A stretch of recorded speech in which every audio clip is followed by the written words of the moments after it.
Deleitados se encuentren acá una vez más mis alumnos de la sección G de la Escuela de Derecho de la Universidad Central de Venezuela en la asignatura Derecho Penal Especial, Derecho Penal 2, hoy 22 de noviembre de 2023, en esta clase virtual, la correspondiente a la de la semana, siendo que la siguiente, la de mañana miércoles, jueves, es una clase presencial, y clase esta quien la imparte el profesor Ángel Serpa Aponte. Hoy los convoqué para que abordáramos el tema del homicidio calificado en Venezuela, tal como se describe en el artículo 406 del Código Penal venezolano. Clases estas que, como todas mis clases, quedan en mi canal YouTube, Ángel Serpa Ponte, al cual los invito se suscriban para que conozcan mi criterio, mi postura sobre los diferentes aspectos del derecho penal, del derecho procesal penal, del derecho penal constitucional. Bueno, en la clase presencial ya abordamos lo referente a los aspectos básicos del homicidio intencional. Ese como delito tipo, como delito básico que está allí en el artículo 405 de nuestro Código Penal. Habíamos abordado sus elementos objetivos, sus elementos subjetivos, todo lo que, todo lo que encierra la verificación de ese delito. Siendo que hoy, bueno, pues ciertamente nos corresponde el abordaje de las hipótesis del homicidio calificado que se encuentran presentes en el artículo 406 de nuestro Código Penal. Como le manifestaba yo en la clase presencial, bueno, hay un par de libros que son importantes. Uno es el Manual de Derecho Penal en su parte especial, de los doctores Grisanti Aveledo y Grisanti Franceschi, ya un libro clásico en el mundo del derecho penal especial venezolano. Y el otro libro que les recomendaba entonces es el del autor colombiano Orlando Gómez López, que en 2 tomos, bueno, aborda todas las variables, todas las facetas de este importante delito que permite inclusive asumir las interpretaciones de la parte general del derecho penal, que es el homicidio. En 2 tomos, este libro de Orlando Gómez López, pues definitivamente no tiene desperdicio. Entonces, le decía yo que, bueno, ese delito de homicidio, en sus aspectos básicos, bueno, fueron abordados, pues, en la clase presencial.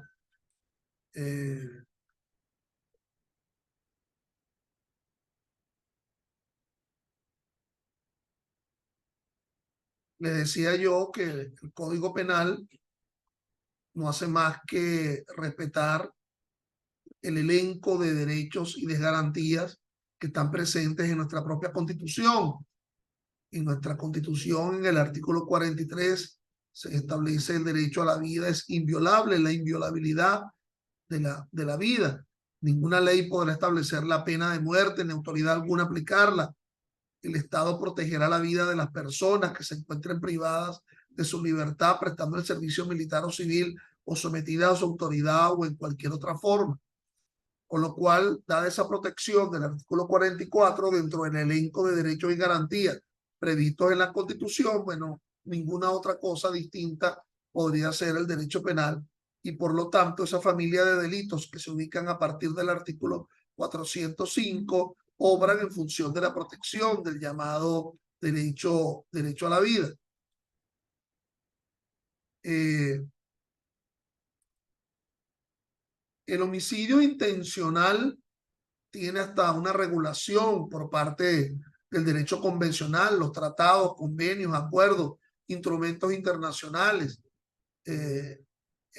La resolución de la ONU de 2012 habla del homicidio intencional como la muerte ilícita y voluntaria que una persona provoca en otra.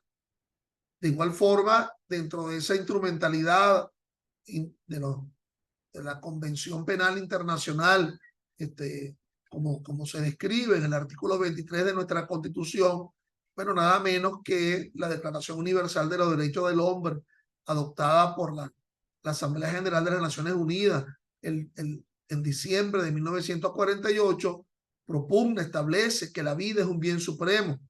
Entonces, el causar la muerte a otra persona, matar a alguien por acción o omisión, con intención, es un bien, es una circunstancia protegido, regulado por el derecho. El término proviene, obviamente, como les mencionaba en clase, del latín homicidio, un compuesto entre homo, hombre o ser humano, y cedere, matar, de modo que literalmente en castellano es matar a un ser humano. Uno se preguntaría si, y en ocasión ahora que vamos a analizar las hipótesis del homicidio calificado en el artículo 406 del Código Penal, si la palabra correcta sería homicidio o asesinato, es decir, la expresión asesinato no está presente dentro de nuestro Código Penal, pero si revisamos, por ejemplo, el artículo 77 del Código Penal que establece las agravantes genéricas y nos atendemos al numeral 8, vemos que son circunstancias agravantes de todo hecho punible. La siguiente, numeral 8, abusar de la fuerza de las armas de la autoridad o emplear cualquier otro medio que debilite la defensa del ofendido. Por lo tanto, lo que en el derecho comparado se describe como asesinato, aquí lo tendríamos dentro de esa agravante genérica del artículo 77 en el numeral 8, el asesinato, a pesar de que técnicamente no estaría tipificado en el artículo 406. Entonces, el asesinato sería cuando una persona causa la muerte de otro y lo lleva a cabo con alguno de los tres supuestos, por ejemplo, los tres juntos: alevosía, traición o sobreseguro, o aumentando deliberadamente o inhumanamente el sufrimiento de la víctima. Entonces, mucho se ha discutido sobre si ese asesinato no se trata más que de un homicidio agravado o si es un subtipo especial. En todo caso, la no tipificación de esa figura dentro de nuestro Código Penal, más la noción genérica del agravante del numeral 8 del artículo 77, casi que evade hacer mayores consideraciones frente al tema del asesinato como un subtipo dentro del homicidio. Fíjense que es interesante cómo se incorpora el homicidio en el artículo, en el Código Penal de 1873, que, como les dije yo a ustedes, es una copia del Código Sanardel italiano. Y entonces en nuestra redacción originaria del Código Penal de 1873, allá en el gobierno de Joaquín Crespo, el homicidio, que es la muerte dada u ocasionada a una persona nacida, puede ser intencional o culpable, y también causal o necesaria. Estas dos últimas clases no están sujetas a pena, evidentemente. Ello ha cambiado a la manera como está siendo regulado en nuestro Código Penal de 2005. En todos esos subtipos que vamos a ver a partir de ahora, tanto el homicidio calificado del artículo 406, el homicidio agravado del artículo 407, el homicidio con causal previsto en el artículo 408, evidentemente el homicidio culposo del artículo 409, el homicidio preterintencional, bien sea solo, bien sea con causal, descrito en el artículo 410, o inclusive la inducción o ayuda al suicidio, que está descrito en el artículo 412 de nuestro Código Penal. Son subtipos que tienen que ver con la incorporación de la propia circunstancia modificativa en la propia redacción de la norma. Por lo tanto, no habría que acudir a un uso de las circunstancias agravantes descritas en el 77, a menos que sean algunas distintas a las que no están presentes en el propio artículo 406, lo cual explicaremos en su momento. Entonces, obviamente, la muerte como cesación de funciones vitales, no tendría por qué estar repitiéndola todos los subtipos siguientes al artículo 406. Es decir, ya de una vez el 405 define que el homicidio es matar intencionalmente a otro, y por lo tanto ya eso se da como sabido en las hipótesis del 406 y siguiente, en la cual lo que varía sería la forma, la modalidad de dicha muerte.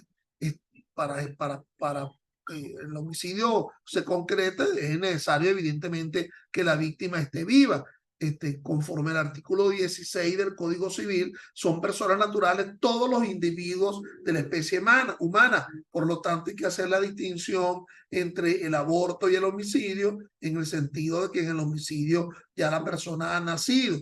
El ánimo necandi o ánimo occidente como intención de matar es un elemento subjetivo, y la determinación de ese ánimo se evidencia a partir de los elementos externos que se ven en la realización del hecho. Por ejemplo, la ubicación de las heridas, la reiteración de las heridas, la manifestación ante personas, la relación de amistad o de hostilidad entre víctima y victimario.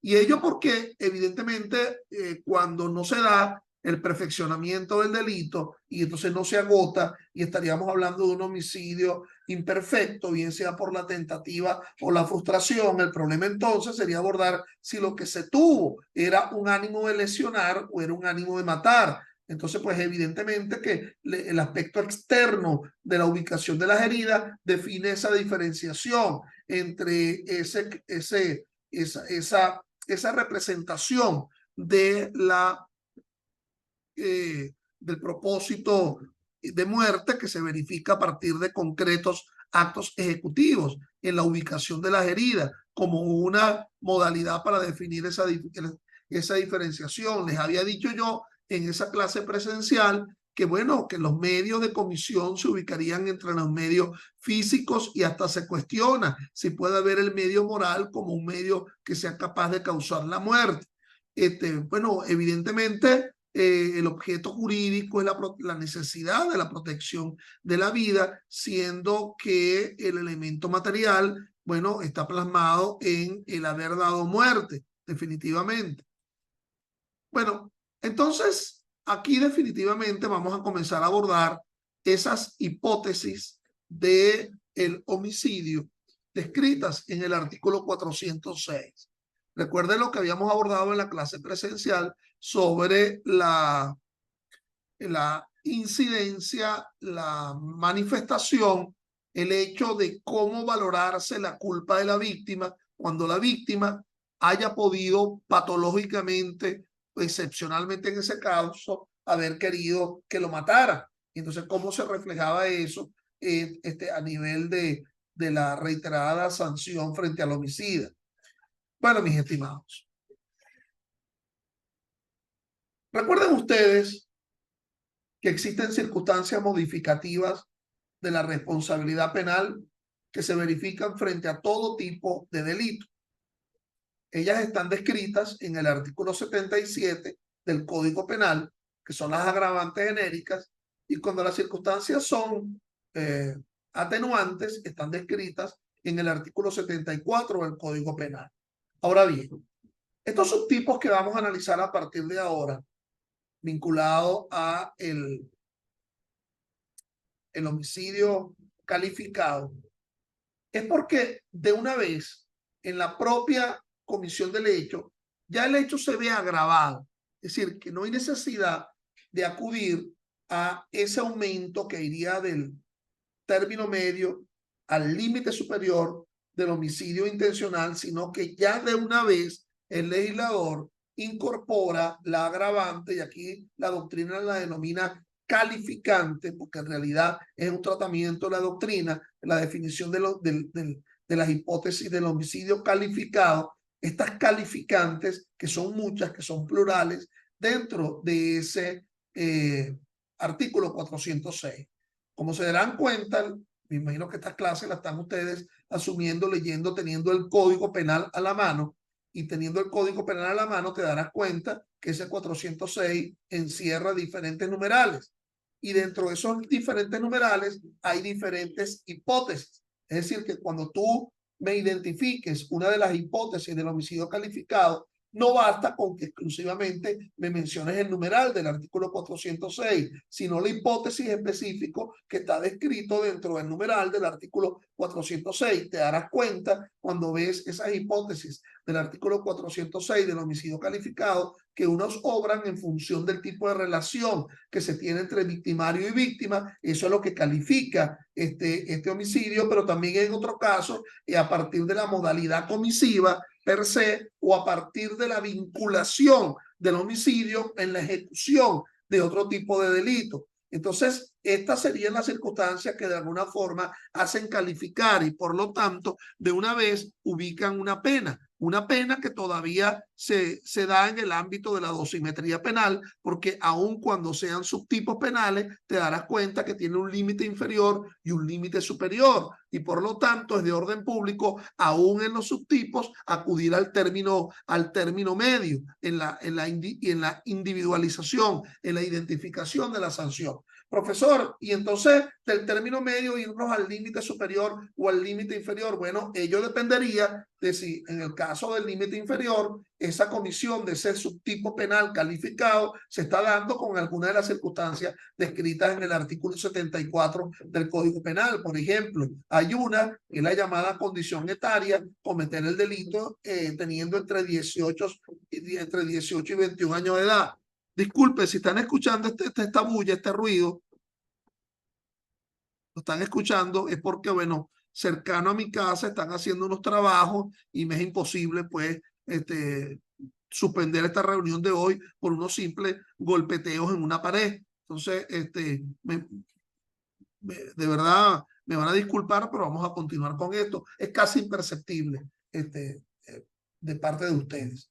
Entonces, por ejemplo, hay otra, la del 74.4 del Código Penal, cualquier otra circunstancia de igual gravedad, ahí siempre se ubica la noción de que el autor no haya tenido antecedentes penales, con lo cual es criticable un tanto, porque si hablamos de un derecho penal del hecho, en donde es a partir del hecho en concreto donde se va a derivar la responsabilidad, pareciera que poca importancia tiene saber lo que ha hecho ese autor con respecto a su vida pasada, pero también están otras circunstancias allí presentes, la del numeral 2 y la del numeral 3, que alude a la idea de haber una injuria previa o haber una preterintencionalidad. Aquí definitivamente vamos a sacar la preterintencionalidad porque en el caso del homicidio ya existe un subtipo específico en el tema de la preterintencionalidad, que es el que está descrito en el artículo 410 del Código Penal. En cuanto a las agravantes, las que están en el artículo 77,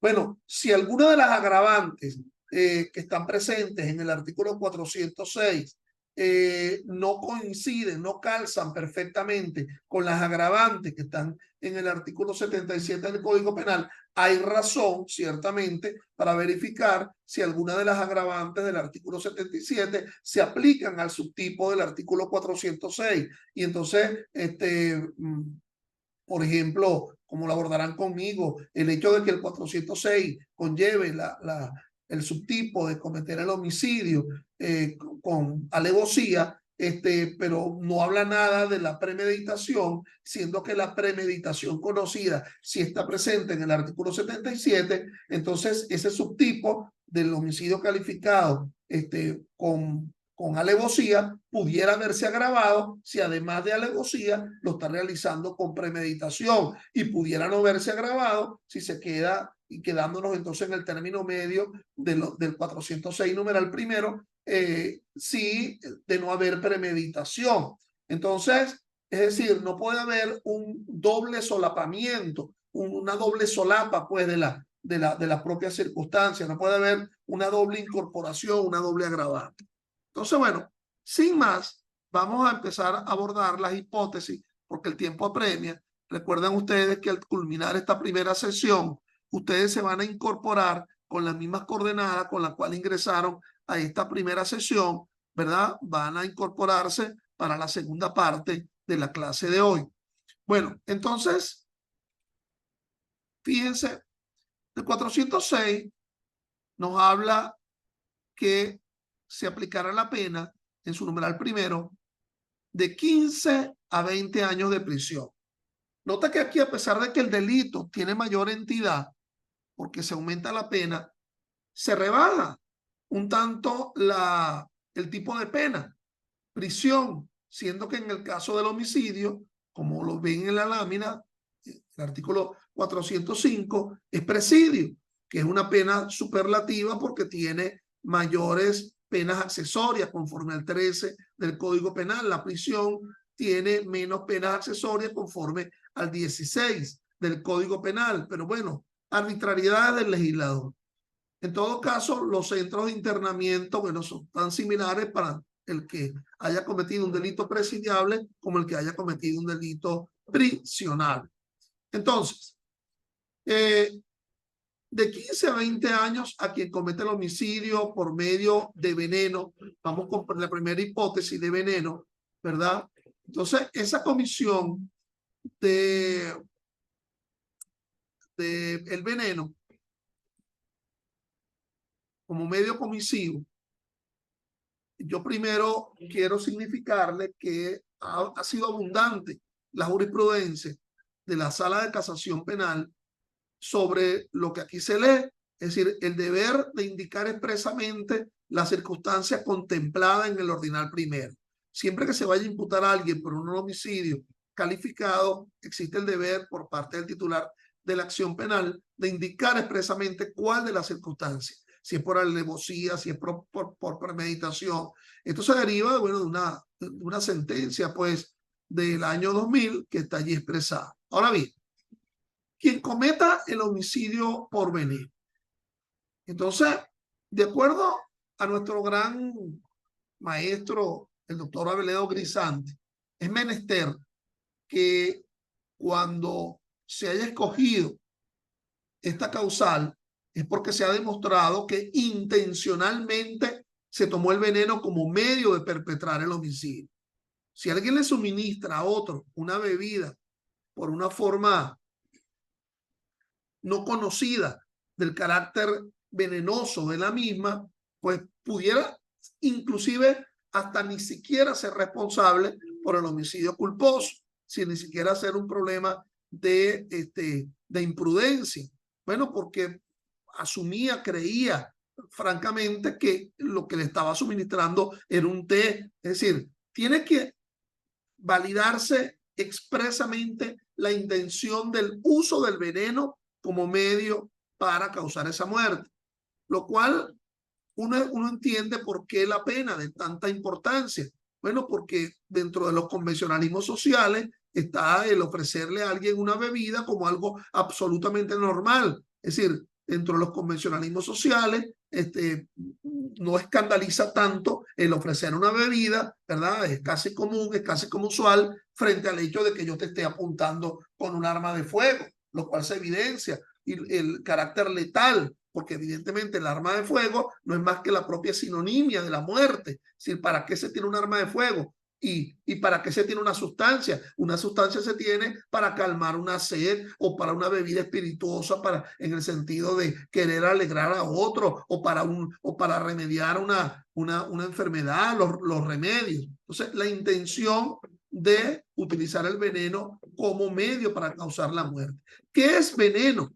Cualquier sustancia que introducida en el cuerpo o aplicada en él en cantidad suficiente, operado químicamente, le ocasiona la muerte a la persona. Recuerden que ha de ser en una circunstancia tal que pueda conducir a la muerte, porque también podemos encontrarnos con que alguien se vea lesionado, una lesión grave o menos grave por la utilización del veneno, si eso ha sido la intención exclusivamente frente al tema de que opere una afectación de la corporeidad y no una muerte.